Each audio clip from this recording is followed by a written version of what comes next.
Well, hello there. My name is Pixlr and welcome back to another episode of Ease Factories, a series where we are making all sorts of redstone contraptions that every single one of you can make and enjoy in your Minecraft survival experience. So in the previous episode we made a cobblestone generator or a stone generator.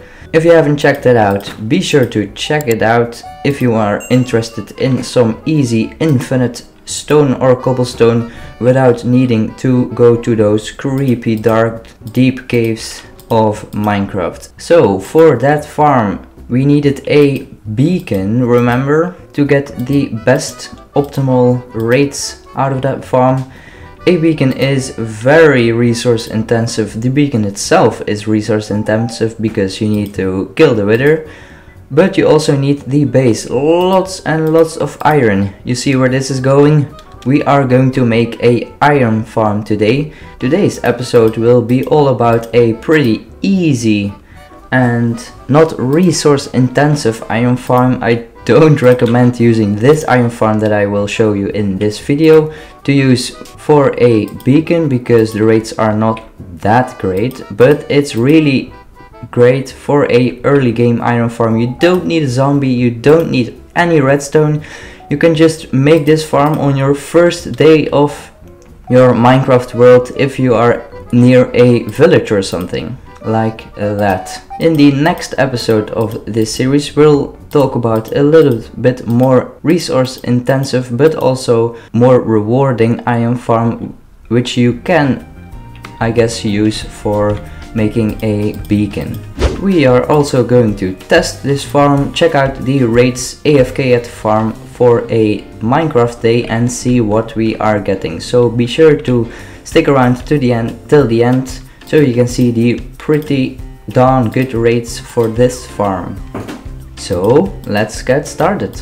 So for this farm, first farm, you'll need these materials: just under 1.5 stacks of building blocks, a half stack of glass, 3 hoppers, 9 walls, 4 signs of any kind, some ladders, a lava bucket, a water bucket, a chest to collect the item of course, and 5 beds and some building blocks. Doesn't matter how many you take, just enough. You will also need some villagers, but we will get onto that in a minute. Let's first build the farm itself. So let's first go up 8 blocks. Once you are up here, let's make a 5x5 platform in this direction.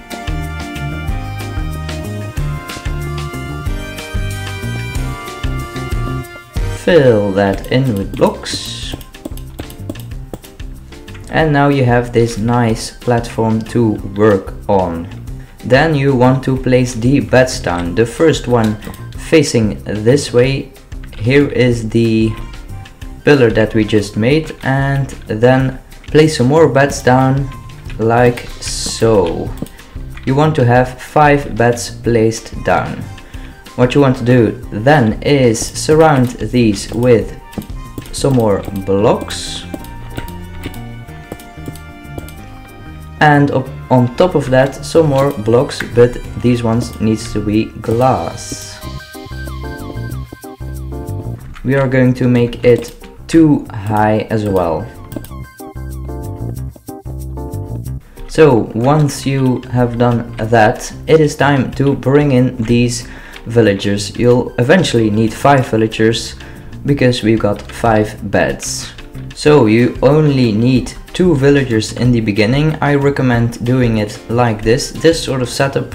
Some rails in a box with the gathered villagers, preferably from a village nearby, so you don't need to transport these in too long distances. Villagers can really be annoying on that front, so don't make it yourself too hard. Once you have this setup, they are in a minecart. You can just easily transport these around. You'll need some rails, a redstone torch for the powered rail to be powered, some blocks, and if you want to make this sort of setup, these glass blocks is so they don't suffocate when the villagers go under the glass. You need also some carrots to breed up the villagers. If you don't want to get 5 villagers up there, you need carrots to breed these 2 villagers. So let's get them up there and I'll see you in a sec.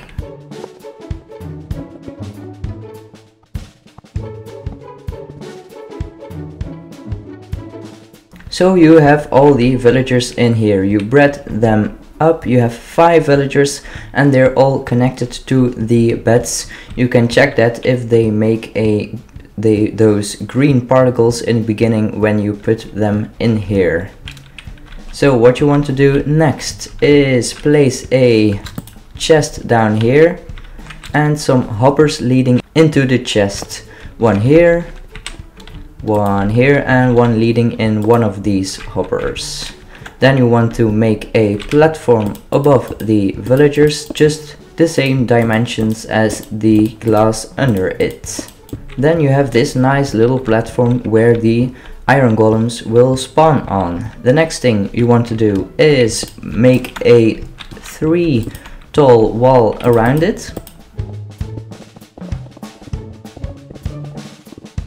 And then you want to place the walls in. The walls need to go right here, 2 pillars above the hoppers and 1 above the chest. So then you have this. Now we want to place the signs in. The signs need to go 1 here, 1 here, 1 here and 1 here. This will make sure that the lava that we are going to place here will stay in place and won't flood this whole thing.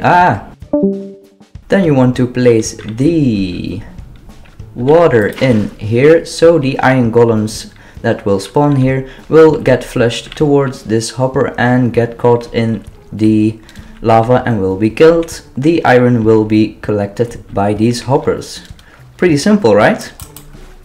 The last thing you want to do for this farm is top off the roof to make sure that no iron golems will spawn on these blocks. Glass blocks will prevent the iron golems from spawning up here. You can also just close up this farm if you don't want things getting in here or something. So the farm is actually ready to go. The only thing you need to do now is place some ladders so you can access the chest up here where the iron will go into. Now the thing that will sort of activate the farm is it needs to be night 1 time. The villagers need to sleep 1 time before this farm is going to operate and before the villagers will spawn the iron golems. So let's let it get night and then watch the farm in action. So it is night. The villagers should be sleeping. Yes, there they are. And when it gets day, they will start spawning some golems. This farm will also not be working at night because the villagers are sleeping. The villagers will only spawn some golems at the daytime. This is also a downside of not using some zombies to scare the villagers. When you use a zombie, the villagers will day and night produce some iron golems. So let's wait until it's daytime again and let's see the farm in action, finally. There they are. Did you see it? It's daytime and these guys are spawning some iron golems. Look at them die. Alright, so this farm is working, operating fine and ready to go. Let's add AFK in this farm for 1 day and then let's see the results, the rates that this farm is producing. Let's go.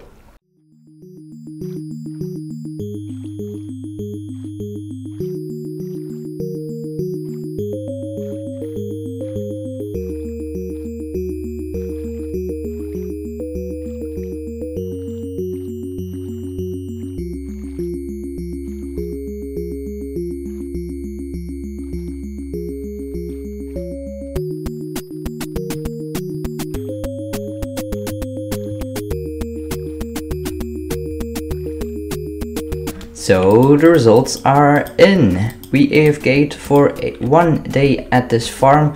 You may have seen a slight problem with this farm in the time-lapse. Some golems will suffocate in the walls. There's really nothing to do about that. Sometimes it will happen. It's really not a mega farm, but it's really enough to get you started in early game. So you will get these occasional golems spawning outside the borders of the spawning platform and dying in the wall, but yeah, nothing really to do about that. Let's see the results though.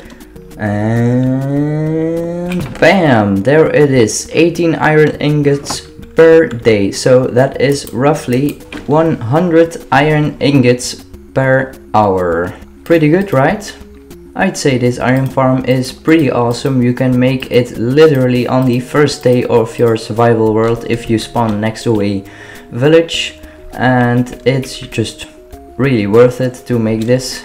So you don't need to mine all that iron in the caves, in the creepy caves. If you're not a cave type man that wants to explore those creepy caves, this is definitely a good early game iron farm option for you. Alright, that was it. Pretty cool iron farm, pretty simple, pretty good rates for this such simplicity farm. I hope you enjoyed and are going to make this simple iron farm in your early game Minecraft experience. I hope you enjoyed and learned something new. Also be sure to comment, like and subscribe all down below if you want to support this channel further than you have done already by watching this video. And yeah, much love, see ya!